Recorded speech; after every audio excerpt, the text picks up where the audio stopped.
মৰমৰ ছাত্ৰ ছাত্ৰীসকল তোমালোকক এইটো এক্সাৰসাইজ তাৰ মানে 3.5 ৰ কোৱেশ্চন নম্বৰ 2 লৈকে মই কৰি দিছো আজি কোৱেশ্চন নম্বৰ 3 তোমালোকক কৰি দিবলৈ লৈছো ইয়াত কৈছে কি তোমালোকক যে প্ৰতিস্থাপন আৰু বজ্ৰগুণন পদ্ধতিৰে তলৰ ৰৈখিক সমীকৰণবোৰ সমাধান উলিওৱা প্ৰতিস্থাপন পদ্ধতি 18 নম্বৰ যিকোনো মই এক নম্বৰতে কৰি দিছো আৰু বাকিবিলাক তোমালোকে নিজে নিজে কৰিব পাৰিবা একে নিয়ম গতিকে বাৰে বাৰে কৰিব নালাগে কি আছে তোমালোকৰ এক নম্বৰত 3 1 বেছি মোটা আছে ৰবা মই অলপ চিকনা কৰি দিছো 3 1 ত কি আছে 8x + 5y 8x + 5y = 9 আচ্ছা এইটোক আমি লিখিব পাৰো কিহত ইমপ্লাইজ আচ্ছা ফাৰ্স্টতে তোমালোকে 1 বুলি লিখি দিয়া ইয়াত তাৰ পিছত তোমালোকে লিখিবা এটোক আমি লিখিব পাৰো 8x = 9 - 5y which again implies x = 9 - 5y by 8 এটোক তোমালোকে 2 নম্বৰ লিখিলা আকৌ আন এটা ইকুৱেশন আছে নহয় আকৌ কি আছিল তোমালোকৰ 3x + 2y 2y = 4 এটোক তোমালোকে নাম্বার 3 দিলা মানে এতিয়া তোমালোকে লিখিবা therefore 2 and 3 implies 2 and 3 implies তাৰ মানে 2ত x 2ৰ পৰা x ৰ মান আমি 3ত বহাই পাম মানে এখিনি ডাইৰেক্ট মাৰিব নালাগে গণিতৰ ভাষাত তোমালোকে এনেকৈ লিখিলে হৈ যাব আচ্ছা 3 * x ৰ জায়গাত মই কি লিখিম 9 - 5y by 8 ইয়াত আছে প্লাস 2y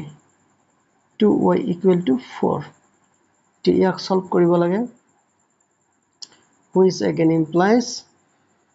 যেহেতু তোমালোকৰ ইয়াত কাটা কাটি না যাব বিন্দাস এতিয়া তোমালোক পূৰণে কৰিব লাগিব নো ওয়ে আউট যাক কোৱা হয় আচ্ছা আমি ইয়াত এটা কাম কৰিব পাৰো কিন্তু নো ইটস ওকে জাস্ট তোমালোকে পূৰণ কৰি দিয়া 3 9 * 27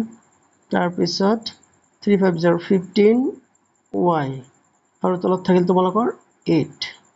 okay plus 2y = 4 next আকৌ তোমালোকক LCM উলিয়াব লাগিব ইয়াত LCM তোমালোকৰ 8 হ'ব এটা হ'ব 27 - 15y plus 2 8 গুণ 16 হ'ব ইয়াত 16y = 4 fine এতিয়া তোমালোকে লিখিবা implies 27 to লিখিলাই -15 + 16 y তেনহলে কিমান হ'ব তোমালোকৰ আচ্ছা ইয়াত মাইনাস মই কিয় লিখিছিলো মাইনাস হ'বনে বাৰু হ'ব ইটস ওকে -15 + 16y তেনহলে আমি কি লিখিব পাৰো +y = এইটো গৈ তোমালোকৰ ইয়াত পূৰণ হ'ব 4 8 = 32 fine আচ্ছা which again implies y = 27 ইফালে গল মাইনাস হল তাহলে 32 - 27 which is equal to 5 এতিয়া যেহেতু 5y ৰ মান পালা এতিয়া x মানে 2 নম্বৰত তোমালোকে এই y ৰ মানটো বহাই দিবা তাহলে 2 implies x = কি আছিল আমাৰ x = 9 - 5y by 8 9 - 5y y মানে হল তোমালোকৰ 5 by 8 গল এতিয়া ইয়াক আমি সলভ কৰিম which is equal to 9 - 25 by 8 আচ্ছা 9 ৰ পৰা যদি তোমালোকে 25 বাদ দিয়া কিমান হ'ব 16 16 + 9 কিমান হয় 25 ইসুকে -16 হ'ব by 8 কাটা কাটি কৰিবা দুই বাৰ যাব মাইনাস আছে মাইনাস লগাই দিবা তাৰ মানে কি বুজিলা আমি এটো বুজিলো যে x ৰ মান হ'ব -2 তেনেহলে তোমালোকে পালা x ৰ মান -2 আৰু y ৰ মান 5 গল এটা হল তোমালোকৰ কি পদ্ধতি প্ৰতিস্থাপন পদ্ধতি এতিয়া আকৌ বজ্ৰগুণন পদ্ধতিত কৰি দিব লাগিব নহয় সেইকাৰণে তোমালোকে লিখিবা কি আকৌ লিখিম আকৌ প্ৰদত্ত ইকুৱেশ্যন দ্বয় আকৌ প্ৰদত্ত ইকুৱেশ্যন দুটা নাই বা দ্বয় বা দুটা লিখিব পাৰা তোমালোকে কি আছিলে তোমালোকৰ 8x + 5y = 9 আছিল নহয় ইফালে তোমালোকে আনিলা -1 0 দিলা এটো আছিল না বাৰু ইয়া আৰু আনটো ইকুৱেশ্যন কি আছিলে আৰু 3x + 2y = -4 আছিল নহয় গতিকে ইয়াত আনিলে -4 = 0 বুজি পালা তোমালোকে নিশ্চয় আচ্ছা এইবাৰ তোমালোকে সহগবিলাক লিখিবা কিন্তু সহগ লিখতে কাৰ সহগ আমি আগত লিখিম b1 c1 b2 c2 এনেকৈ লিখিব লাগিব নহয় আচ্ছা b1 মানে তোমালোকে কি লিখিবা ইয়াত 5 তাৰ পিছত c1 মানে -9 তাৰ পিছত আকৌ a লিখিব লাগিব 8 আকৌ b গল তাৰ পিছত আমি লিখিম কি নেক্সটটো ফাৰ্স্ট আমাক লিখিব লাগিব b1 b2 মানে 2 তাৰ পিছত c2 মানে -4 তাৰ পিছত লিখিব লাগিব a2 3 আকৌ b2 2 এইবাৰ তোমালোকে কৰিবা কি ইয়াতো ক্ৰছ দি দিবা ক্ৰছ দিয়াৰ পিছত আমি মানবিলাক কিবা ভুল হৈছিল ইয়াত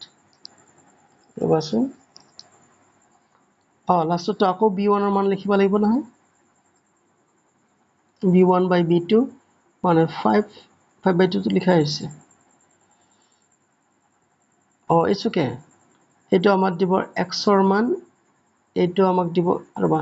এইটোক দিব আমাৰ x ৰ মান এইটো দিব আমাৰ y ৰ মান এইটো দিব ধ্ৰুবক মানে 1 ৰ মান তেনে আমি আৰম্ভ কৰিছো আমি এবাৰ লিখিম কি x by এই দুটা পূৰণ কৰিম হনা 5 4 20 -20 by default minus থাকিব 2 9 18 তেনে -18 ইয়াত equal to ইয়াত কি লিখিবা তোমালোকে 3 9 y দিবা আগত 3 9 27 -27 minus 4 8 32 -32 লিখিলা which is equal to কি লিখিবা এই যে 8 2 16 এটো 1 by 8 2 16 আৰু 3 5 15 ফাইন নেক্সট তোমালোকে লিখিবা কি which again implies x by লিখিবা -20 plus 18 মানে equal to লিখিবা y by -27 plus 32 তাৰ পিছত ইয়াত লিখিবা তোমালোকে 1 by 1 মানে 1 এ হয় তথাপি লিখি দিছো আৰু which again implies x by কি লিখিম মই -20 plus 18 মানে -2 লিখিলা আৰু ইয়াত হ'ব y by 5 আৰু equal to 1 তেতিয়াহ'লে এইবাৰ কৰিবা কি তোমালোকে x equal to তাৰ মানে এইটোৰ লগত এইটো পূৰণ কৰিলা -2 into 1 -2 তাৰপিছত আৰু এইটোৰ ক্ষেত্ৰত y equal to এইটো দি এইটো পূৰণ কৰিলা 5 1 5 এই একে মান ওলাল ইয়াই হল তোমালোকৰ দুটা পদ্ধতিত তোমালোকৰ মানে প্ৰতিস্থাপন আৰু বজ্ৰগণন পদ্ধতিত তোমালোকৰ সলিউশন আশা কৰিছো তোমালোকে ভাল পাবা লাইক কমেন্ট শেয়াৰ কৰিবা আৰু পাৰিলে মোৰ চেনেলটো সাবস্ক্ৰাইব কৰিবা চোৱাৰ কাৰণে ধন্যবাদ